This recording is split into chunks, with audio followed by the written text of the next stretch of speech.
with sound.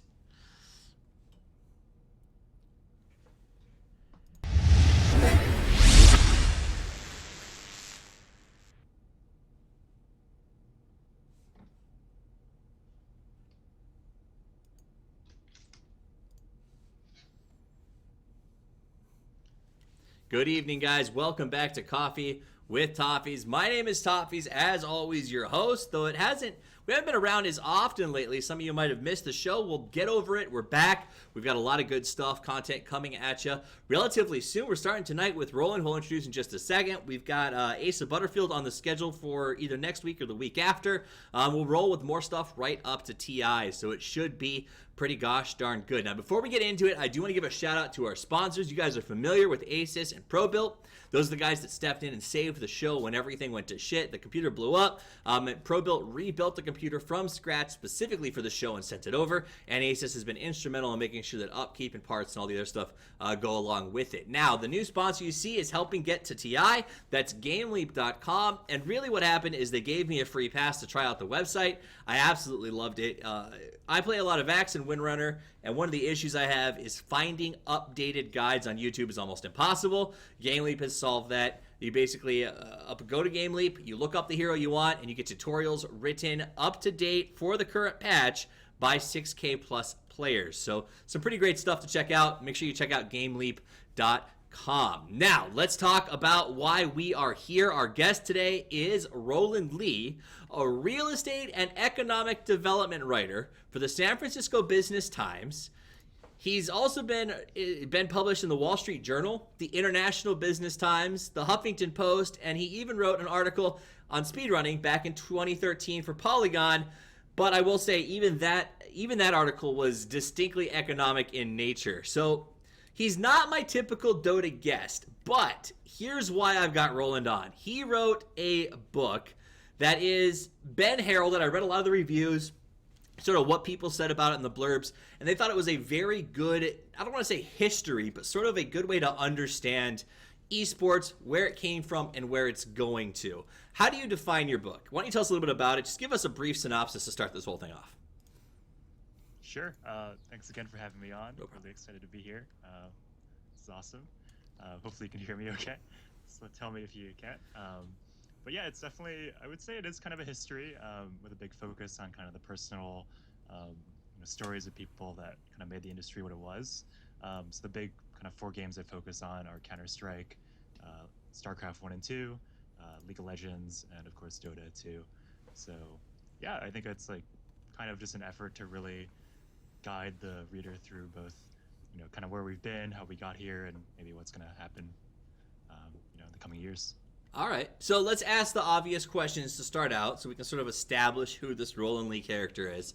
How does a guy who's published articles, and these are some of his doozies over the last couple of months, exclusive, Amazon leases 224,000 square foot East Bay warehouse, Airbnb sues San Francisco over new law, Oakland's coal ban may derail $500 million army base redevelopment. So these are what you normally see from Roland Li. How did you become an esports writer? Sure. I mean, I was really someone who grew up with video games. I was born in 1988. One of the first games I played ever was Warcraft 1, the original, I guess the movie is based on. And I definitely, it was definitely something that I'd always been, doing as a passion, as a hobby, despite my parents kind of being like, you should go study, like, don't do this. But it really, I guess my awareness of esports really started with StarCraft 2. I had definitely played Brood War and the original growing up, but mostly just single player, kind of for fun. Never really followed the South Korean scene at all. But definitely StarCraft 2 and YouTube with people, some of your viewers might remember them, like HD StarCraft, Husky StarCraft. They would just commentate, even during the beta, they would just commentate these kind of pro games. Mm-hmm. So I think the very first game that I watched that really like made me just kind of like amazed was Liquid TLO, who was the little one, versus Liquid Nazgul on, I think it was Metalopolis. And this is like an epic, like 15-minute game. it was like back then you could only upload like 15 minutes on YouTube, so it was in 4 parts. Wow. And yeah, I was amazed. Like this is just like incredible. It's so cool. It's like what I grew up with, but it's like just so amazing how good these people are and how exciting the battles are. So I definitely, was a fan kind of first and foremost. Um, you know, definitely just StarCraft 2 really kicked it off for me. Kind of went to my first LAN, IPL 3, Atlantic City, in like I think it was 2011. So that was like kind of the first LAN I've been to. Really amazing experience. Boxer was there, like just hanging out, competing. Idra, just got a lot of these kind of old school, and also new school players. So yeah, and then just I definitely have been kind of writing as my career. After going to NYU to study journalism, but I really wanted to kind of do something bigger on esports. So I'm really grateful I got the chance. Very, very cool. So it sounds like in a lot of ways your pedigree is almost better than mine is in terms of experience with competitive esports for so long. I got my start on Warcraft and didn't even realize that competitive esports was a thing until I started to see some of those guys get sponsored and came over to Dota 2 once Dota 2 existed. So you've got the jump on me. And that was one of the things I enjoyed about the book was the idea that it covered a lot of this esports history. Now, as I read it, I felt like Dota had a special place in your heart. Now, could just be my bias as a Dota acolyte, but I genuinely felt when reading it that sort of, because you cover everything. In the book, you cover almost all the esports, but Dota 2 seemed sort of like your passion project or your pet project. True or false, or is that just my bias? It's definitely the game I play the most of right now. I mean, so I definitely play like StarCraft 2 a ton, but then, just I think this is true with a lot of people, kind of lost interest. Just grinding the ladder by yourself is really just not that fun. It's pretty harsh. The best way to get better is just to play like the same build order over and over, which is kind of really feels like work sometimes. So like Dota, I'd been a huge Warcraft 3 fan. That was like I think still my favorite RTS. I only played Dota 1 like once at like a friend's house. It's a friend from high school who was super into it, and I just remember being like so like mind boggled, like what is going on? Like I think I built like Armlet on like Crystal Maiden or something, just like because in the Warcraft 3 engine it was like the shop system was totally crazy. It was like 4 different vendors, I think. Like the recipes were really like confusing. Right. So yeah, I had never really got into it. Actually, any MOBAs. I tried Han like a few games, but it was like you had to pay to play it, so right. never really got into that. Played a little bit of League of Legends, but a lot of my friends had gotten into that, but it never really like kind of hit me until actually like TI3. That was really the turning point, I think, and also for a lot of people, just that Na'Vi versus Alliance game. Yeah. I just remember like watching that like on a Sunday night, just being like amazed. And I was definitely rooting more for Na'Vi, so I was kind of heartbroken by it. But so I'd been playing a little bit before that. A friend had kind of introduced me. Actually, this was still when the beta was out. But yeah, since then I've definitely kind of enjoyed Dota as kind of my kind of go-to competitive game. And I think I actually just played like my 1000th match. Mostly play support, so trying to fight the good fight. I'm not very good. I mean, I'm like basically around 3K MMR right now, but I calibrated at like 2.7, so that's good. Climbing. And, 1,000. I mean, 1,000 games. That's about right. Yeah, I mean, I still feel like a total noob, but I think also my favorite hero is Visage, who is literally the least popular hero in the entire game right now in pubs. But I think the StarCraft background helps a lot with the micro. So that's probably why he's powerful. I definitely. Well, that's probably why he's unpopular. Yeah. The micro is difficult to sort of master. But I think that something that you brought up haphazardly just there does lend to why we're writing books about esports. The fact of the matter is, you just told me you played your 1000th game and still feel like a noob. I have never, and this is why I'm addicted to Dota, in my life played a game for 1,000 matches, 1,000 run-throughs, and been like, I fucking suck at this thing. Well, but I do. I'm not good, or I don't feel good. I know I'm okay, but you know what I mean? Like, do you think that that's a big part of why esports culture has exploded? Because it's not just Dota, CSGO, League of Legends. I would say Heroes of the Storm, but let's all be honest. You learned how to play that game in like 15 minutes. These other games, that's what they have the same vibe for. Is that a big part of why it's been so successful?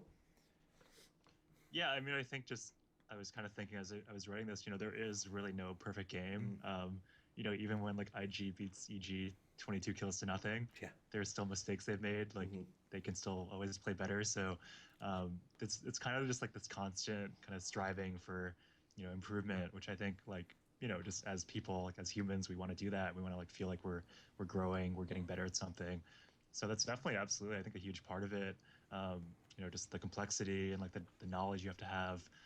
It's just really a very rich and like hopefully fulfilling game. So yeah, for sure. I mean, I think also the variety too. You have over 100 heroes to Right. master, or just like at least just try. There's still actually I still haven't played. There's like 3 or 4 heroes I don't think I actually have like never played in like a real game yet. Like I think Arc Warden and I think Bloodseeker. I've just like avoided playing for some reason. But yeah, I'm mostly playing support. So it's my thing. But yeah. Awesome. So let's talk a little bit about the publishing. A lot of people have tried to publish books. It's not an easy thing to do. You have to go through the whole process. How open was the publishing industry? And let's be honest, this is something that's been holding on by its sad little nails in a lot of ways. Uh, how hard was it to find interest in them publishing this book that you wanted to write? Was it difficult? Did you have to shop it a lot? Tell me about that. So it's actually pretty crazy. So I don't know, I'm not sure if you saw, but the second story I did for Polygon was on Dota 2 betting, which is like continues to be a huge controversy and issue. But I had actually, so I wrote that in I think November 2014, and actually the publisher ended up emailing me just kind of out of the blue. So Skyhorse Publishing.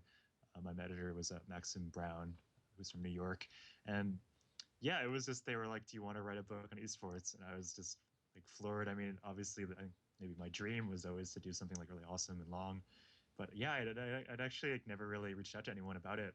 So we actually just met like in person when the book came out a few weeks ago, and he was saying that he had actually just been thinking about this as a good topic. Um, you know, there hadn't really been anything written on it recently, so he had reached out to a few writers, and I was one of them, and it ended up kind of working out. So I was like, I feel incredibly grateful I had this chance. I hope it was like, something that I kind of lived up to and Mm. really like, did a project that kind of lived up to those expectations. But there's actually another book that just came out from Day Street, which is they're HarperCollins, which is one of the huge publishers, and it was on Optic Gaming and their kind of um, you know personal story and history. So that one's pretty different. I mean, it's very focused on them, but I think it's a demonstration that there is a real willingness now Yeah. for kind of like older sectors to get into esports and cover it. So Makes sense. It makes sense. So you had some pretty big guests. I know that you had everybody from LD to Charlie Yang back when he was managing EG. I think Conrad was on there. Molly, did you? I think you might have had Molly stop by. So you had a lot of these yeah, big guests. Who? Tell me. Give me a couple of names. sources. Yeah. Yeah, give me a couple of sources during the interview process that people can sort of use as a reference to say, oh, he did talk to some, these names. And tell me who are your favorites to chat with. Oh man, picking favorites, it's hard.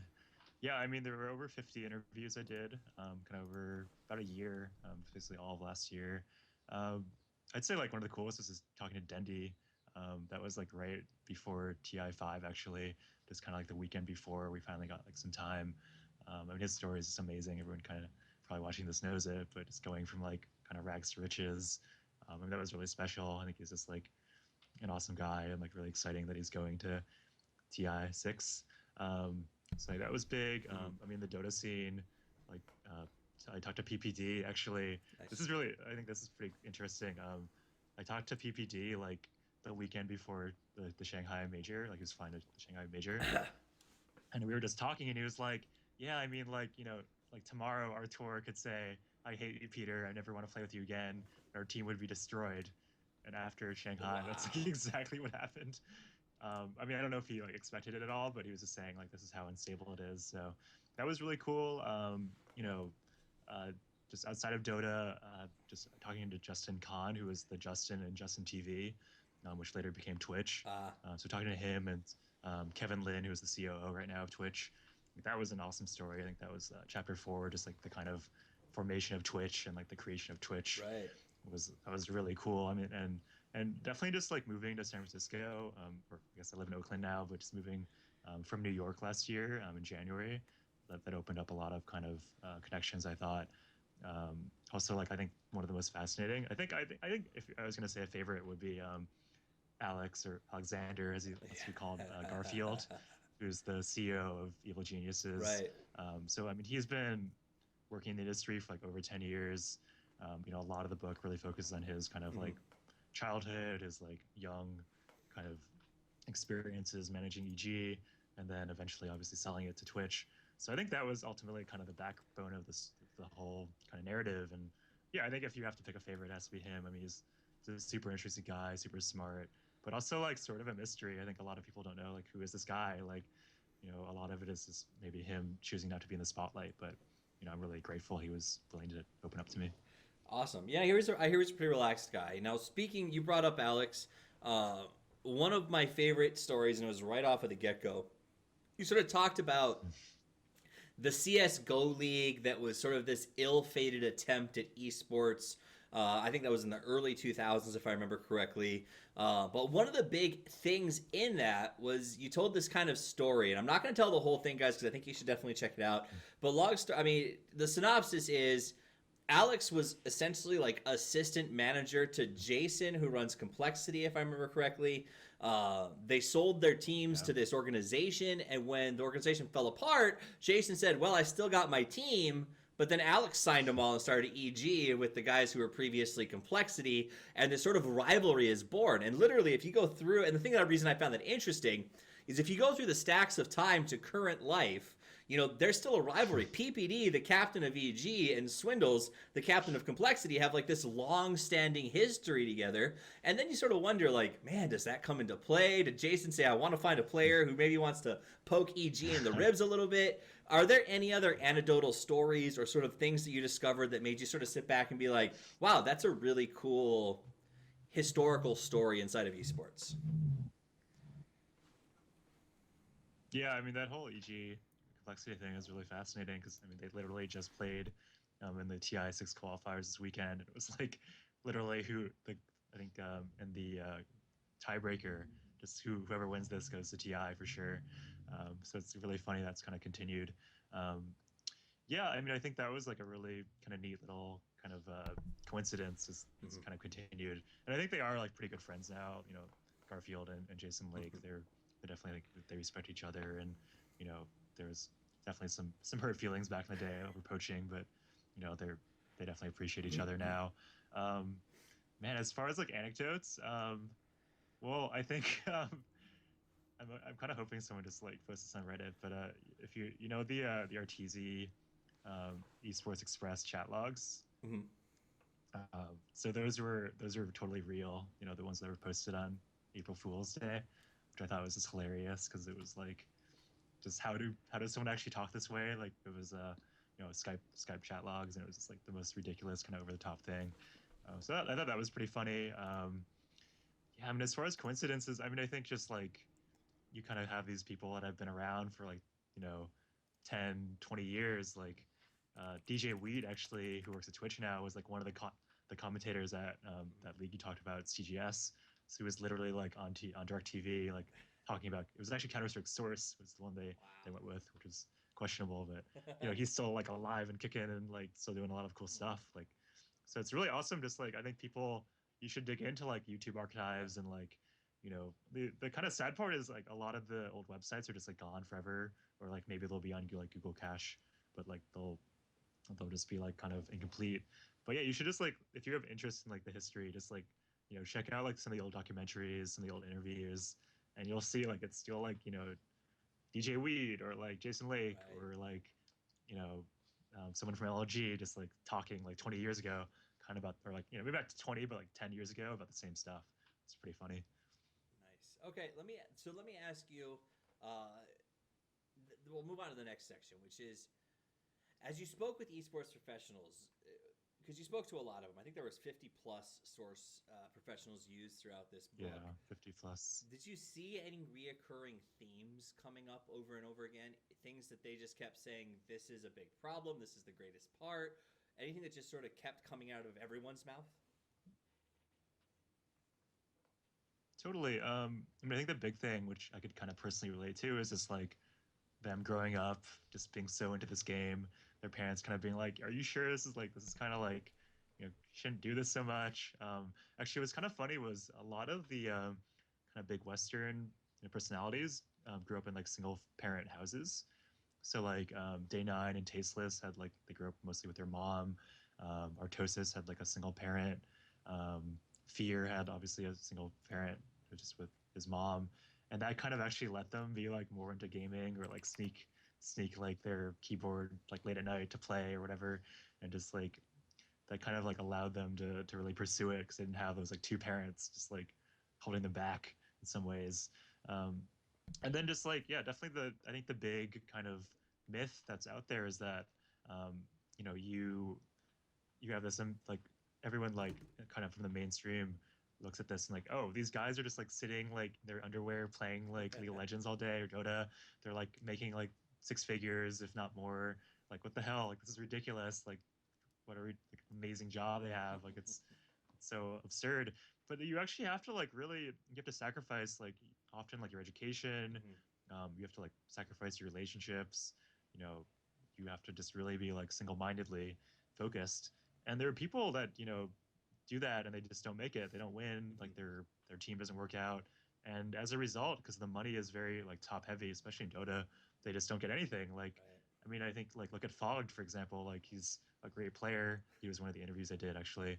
Um, and like he was on all these teams. He was on EG for a few months as well. I think he was like a really talented player, but he like couldn't even get a team like this Right. to really like qualify this season. So he was on veggies, but it was very like last minute, obviously. So it just shows like I think he lives with his parents still on the island, and that's like how he's able to like not starve. But it's just so hard to really be the top person. Like it's really more like being like I say this in the book, like it's like being a supermodel Mm-hmm. or like a movie star or something. Like it's really not like just I mean maybe for some streamers that just do it kind of Right. for fun and their personality and humor is what drives them. Like it's awesome. It's like, but even that's pretty tough. I mean you have to stream for like some people will stream for like 12 hours straight or something. Like so everything like really takes dedication and like passion, and I think that's what really kind of stood out to me. Like these are people that really have sacrificed everything because this Yeah. is what matters to them more than anything, which is Absolutely. When I pretty when I inspiring. when I saw that stuff, it reminded me a lot. Of my background is in acting and theater, and I've come up with a lot of people and trained a lot of actors, and the amount of actors who commit their entire life to it, who don't have spouses, who don't do anything but the craft, and the percentage of them that are successful versus the percentage of them that are still living in basement studios trying to get by is obscene. And it seems like esport has a very similar tact. But added to that, it's not just about maintaining good looks and a performance art. It's about incredible skill, incredible mechanical mastery, incredible commitment. So it's a very different monster. It's very interesting. Guys, we're going to take a short break real quick from a word from our sponsors, but I don't want you to go anywhere. So far, you found out a couple of juicy nuggets. We brought up the fact that PPD made a comment about Arteezy abandoning EG prior to Shanghai. We found out that Hypothetical. We found out that Arteezy's chat logs on the April Fool's comment were actually legitimate. So we got a lot of fun stuff coming out here. So don't go anywhere, because when we come back, we're going to talk a little bit about how you approached the topic of Twitch and how you put a lot of the success of esports' current position in the ballpark of what Twitch has done for it. So don't go anywhere. We'll be right back. More time with Roland Li, the author, in just a few minutes. Or a few seconds, I should say. Game Leap wants to know, do you want to improve and win? With over 400 professional guides by 6.5k plus players updated daily, unleash your potential.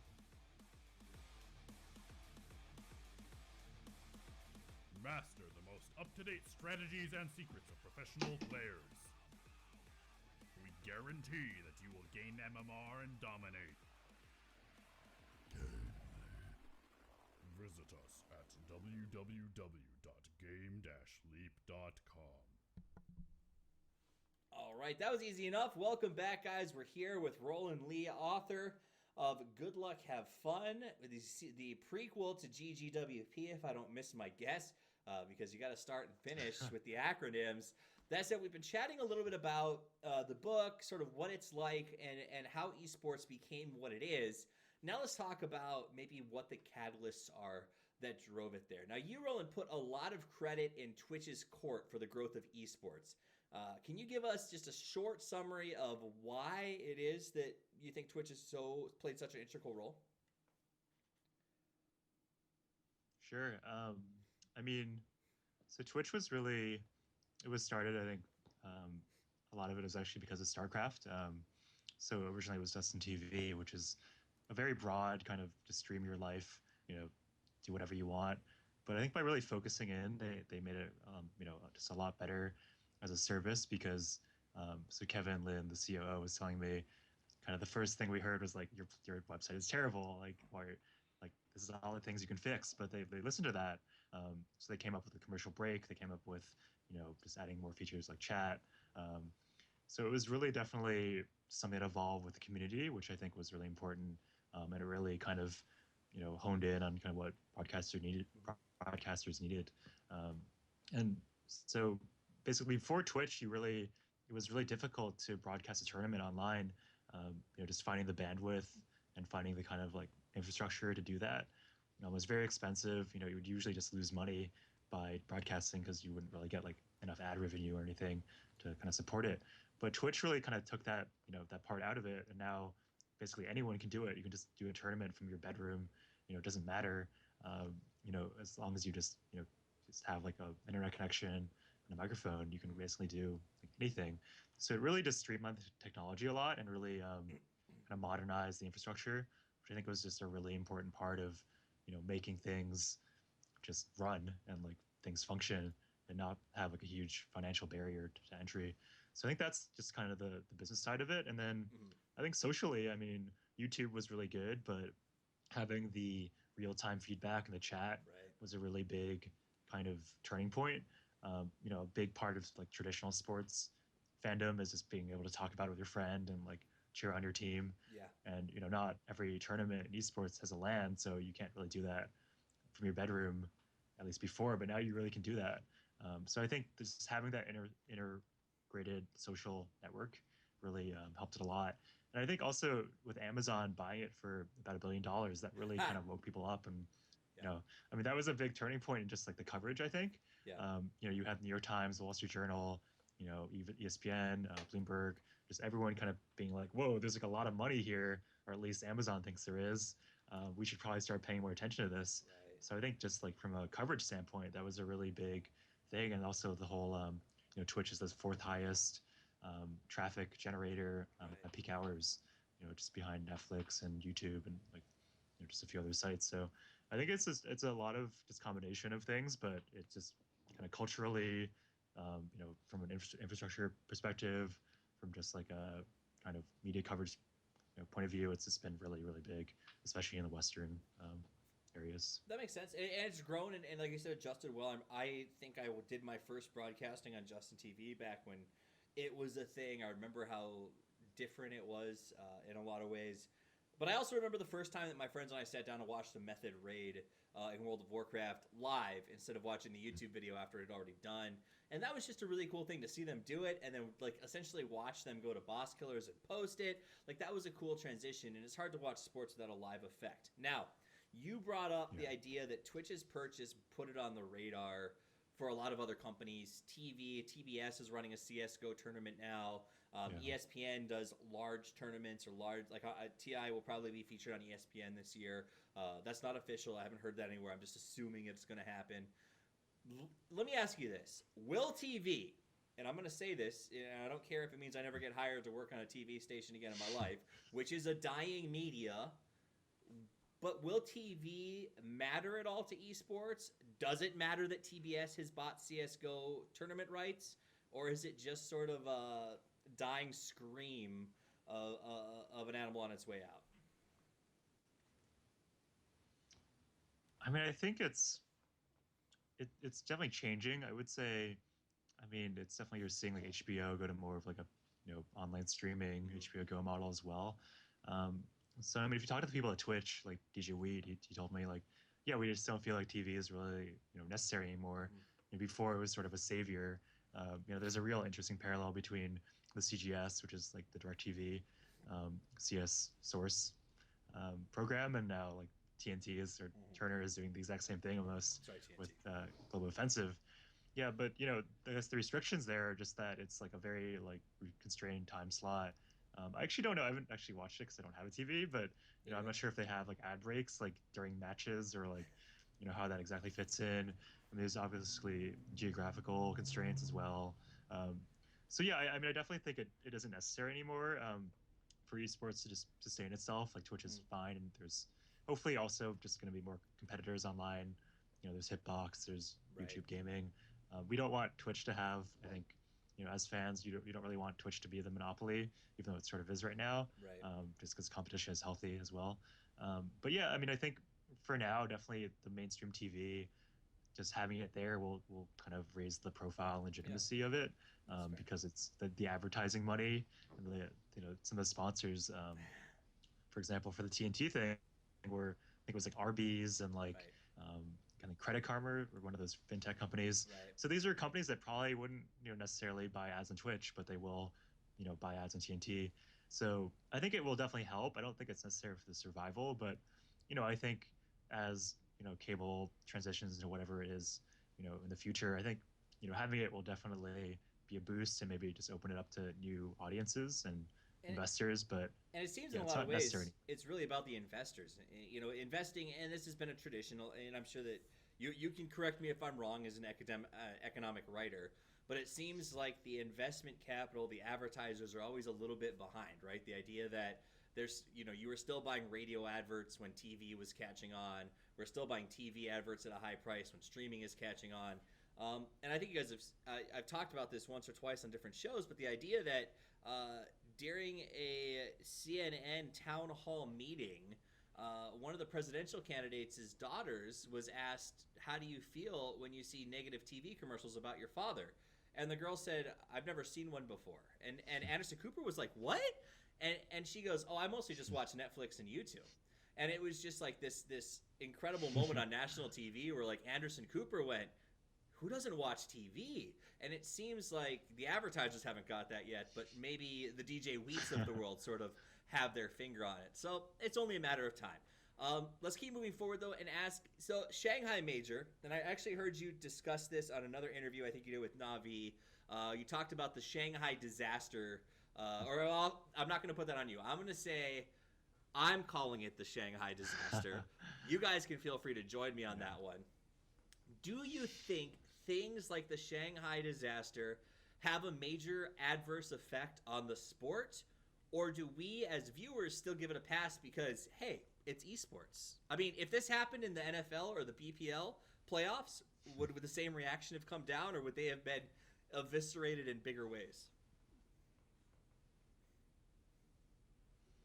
Yeah, well, I mean, I think I just remember like a few years ago in the Super Bowl, there was like a power outage in the middle of the game. I don't know if you remember that, but so I mean, like stuff will happen. I think just that level though of just like people, like players getting sick in the booth, like the stream just going crazy, the host getting fired, like it was just really bad. I mean, I think just like a very basic thing right now that we still struggle with is just like starting games on time.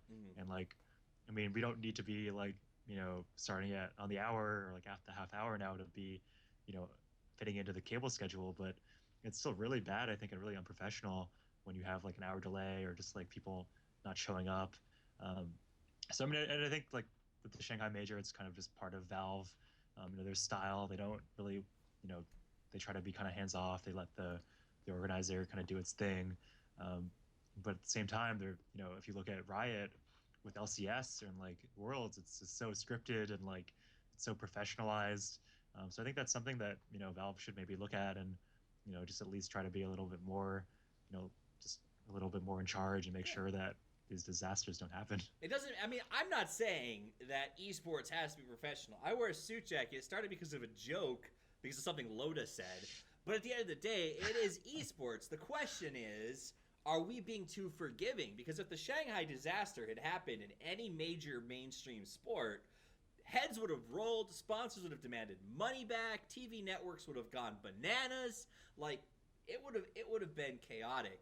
And it seems like we as a fan base sort of still like to say, meh, it happens.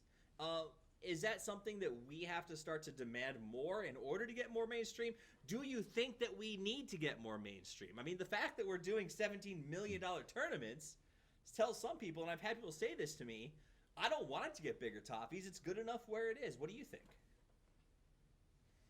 Yeah, I mean, I think that's a big conflict. I mean, it's just kind of, traditionally been a niche thing. It's just like a kind of very closed off community. But now there's this tension between, do we grow and try to be like football, or do we just, kind of be our thing?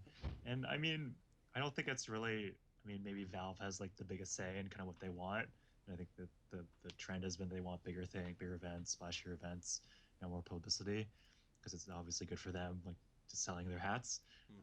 But yeah, I mean, I think there were definitely some very vocal complaints like on Reddit, which were very justified. I mean, there was some really big issues over there, and with the Tuca drama. But I mean, I think just as far as like real change, it's pretty hard. Like unless you just start actually like boycotting, like the cosmetics or like the compendium. I mean, for example, like Dire Tide, I think that was maybe an example of this like the overwhelming response just led to some change. But yeah, I mean, I think it's just really hard to say. Like this was a very community driven thing where you had organizers. I mean, this is just like esports in general. You had just people in their bedrooms making tournaments happen. Just people making teams, just like from the college dorm, like Alex Garfield. So yeah, it's definitely coming from very grassroots origins. But now I think one of my chapters at the end, I think chapter 8, just focuses on like the amount of money coming in, and it's definitely like a concern. I mean, these are people. I think the difference is like, you may not like so and so team owner, but they've been around for 10 years. They really care about the game, because they care, just from passion. But if you have like especially the betting sites like G2A, also like Dota 2 Lounge, they're definitely like just a lot of the motivation is just to make money and like just kind of get in there and just like kind of ring out the profits, and then just like who cares what the consequences are. So I think there has to be, I mean, a big thing that's lacking is this regulation. I mean, Riot is definitely kind of the most farthest along there. But I think we definitely need to see a union. I mean, that's a huge just issue, but right now there just is not the money and kind of like business structure to support that yet. So, I mean, I guess this is, there's a lot of different issues here. There's a ton of things, but yeah, I mean, I think hopefully the community will be the one that really kind of figures out what it wants. I mean, it's hard to say when there's so many different people, but just kind of the majority. But I think definitely it's in the interest of Valve. Just growth is good. Like that's just kind of capitalism. Right. So they will just probably pursue just more and more. But I'm hopeful that the kind of payout structure will be more kind of equitable. I mean, you talk about like income inequality and like capitalism in general, and also it's like kind of true in esports. Like the top players will make so much money, but then again, if you're in the tier 2, if you're like just one of the teams that was fourth in the qualifiers, you got basically nothing. So I hope there's more. So let me ask you this, and we'll sort of wrap up with this question, because I think this is one that you're maybe uniquely qualified to answer as somebody who does economic development work as well. We've seen a lot of changes over the last year. We've seen people like Mark Cuban showing up at CSGO and League of Legends events. We've seen Shaq inquiring after buying teams. We've seen a lot of these sort of big names and big budget investors start to come out of the woodwork. Does the future look bright for esports, or is it possible that we're headed towards a top-heavy collapse? Yeah, I mean, I think a lot of it has to do with the overall economy for sure. I mean, so big reason like the CGS back in 2008 collapsed was because the entire economy collapsed. Right. And I mean, just living in the Bay Area, there just definitely seems like there's a tech bubble, and like a lot of those startups could fail. I mean, they kind of like they always do. So I think that's definitely a huge just kind of factor. I mean, I think looking at StarCraft 2 and what happened there, and just how the scene really just kind of died off. There's always a danger that your game could be at the top right now, but then in a few years it just dies out. I mean, even just I saw this report that Overwatch is now supposedly more popular than League of Legends this month in Korea PC bongs. So I mean, it's there's always competition. So I think I don't think there'll be like a wholesale just like collapse imminently. I think just these games are really popular. The people who've been playing for like 5 or 10 years, they're not going to go away. But definitely like the competitive scene can, there's a lot of danger. I mean, there's like the game balance can like get messed up. Like, people can just pull out. I think just the whole diversity thing, which is just super controversial, just like gender equality and all that. Female representation in esports, that's still like a huge challenge. Yeah.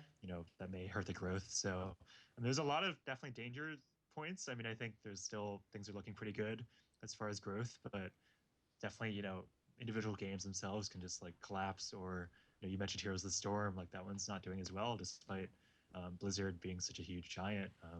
So yeah, there's definitely a lot of just unanswered questions and risks for sure. Interesting. So, guys, I leave you with this question for you as a listener on the podcast or anywhere else. And I think it's an economic question to a certain extent, is if it disappeared, if next TI we didn't get past 1 million, if the prize money disappeared, if all the bells and whistles went away and we went back to casting on one couch from our basement, would you still watch Dota? There's communities like Smash blows my mind every time that I meet Smashers, right? Because they're a community that actually, the developer was like, stop being a community. We don't want this to be an esport. But they were so passionate, they just kind of kept going. And they're seeing a resurgence, but they'll see an ebb off again. And I'm sure that they'll stay consistent. But it feels like Dota and League and all these esports have inflated pretty aggressively over the last 2 years. And a lot of that was the bells and whistles. I'm sure you at TI, I can say the same thing. TI3, without the production value, without the chaos, without the beauty of a packed stadium, I don't know if that moment would have been as intense, if that makes sense, to sort of draw us into this lifestyle. So I guess the real question is, do we have to maintain the bubble, or once you're in, are you in for the long haul? Do you have any last thoughts, Roland, before we close out our chat for tonight? Yeah, thanks so much for having me. I think, it's definitely going to be really fascinating to see where things go. I guess just shout out to publisher Skyhorse for giving me this amazing opportunity. I think it might be already on the stream, but my Twitter is just Roland Li SF, Lisf. Basically, everyone on social media, the book is just GLHF Esports. That's also the URL to check it out, glhfesports.com. It's out on Amazon. There's going to be an audiobook soon, I think in like the next month in August. Nice. Also, it's in Barnes & Noble, hopefully your local bookstore. And thanks so much for the support. I hope you enjoy the book. So good luck, have fun. Go buy it. Go check it out. Again, Roland Li, Li, not Lee. SF, just like San Francisco. So Roland Li San Francisco, follow him over on Twitter, or just follow the book, GLHF. You won't forget that, I promise you. And I do, before we leave out, want to give a quick plug, and that is the GoFundMe launch that we just had yesterday. I launched a new GoFundMe page. Long story short, the funds that I had saved all year to go to TI to make content got taken up for something else that is a personal issue I can't talk about at the moment. That said, we're launching a GoFundMe because there's some content plans that I have working with some of the guys from .p, a couple of other content creators, and I think there's some really fun stuff we could do, but I've got to get there in order to do it. So if you go to gofundme.com/Toffees, we did the math, and if every regular viewer, okay, if everybody who like watches the show donates like $3, the entire thing will be funded instantaneously. So that's all I'm asking. If you watch the show a lot, if you enjoy the content, please go to gofundme.com/Toffees and help me go make some more, as well as maybe recharge my Dota battery a little bit at TI this year. A big shout out to our gear sponsors, Asus and ProBuilt Systems. They did give us the computer. We couldn't do the show without it. And of course, GameLeap.com, the best place for you to increase your game, learn from the pros, and honestly, raise your MMR. And I think that they even have a deal, Roland, where like it's $6 to get all the guides, and if you don't increase your MMR, they give you your money back. So no harm, no foul. You probably could use that as well as I. Yeah, I watched your YouTube channel. It's pretty good. It is free stuff. I mean, like I watch the Axe stuff, and I 100%. I have been winning with Axe consistently, and I watched it and I went, I'm a dumbass, and I'm gonna make changes. That's my next compendium challenge. So nice. Axe is my next. He's a lot of fun. Definitely have a good time with that one. Guys, Guys, thank you for tuning in. I appreciate you being here. I had a great time, Roland. I really means a lot that you stopped by. Check out the book. I enjoyed having it. I think that you guys will too. I know you probably don't read a lot, but hey, there's planes, okay? Little change. So yeah, Audible books, like that's cool stuff. So check it out. And then come back, guys. Coffee with Toffees is back. We've got more shows coming for you down the pipeline. With the other goal after TI is to go back to this show weekly, along with ATP weekly. So a lot of content, refocusing on podcasts and all those other good things, because that's what I love doing. Events are neat, but podcasts are just too much fun. So don't go anywhere. Come on back and see us again. You know the channel. Follow it, visit it, download the podcast, check out the YouTube. And guys, as always, Toffees out.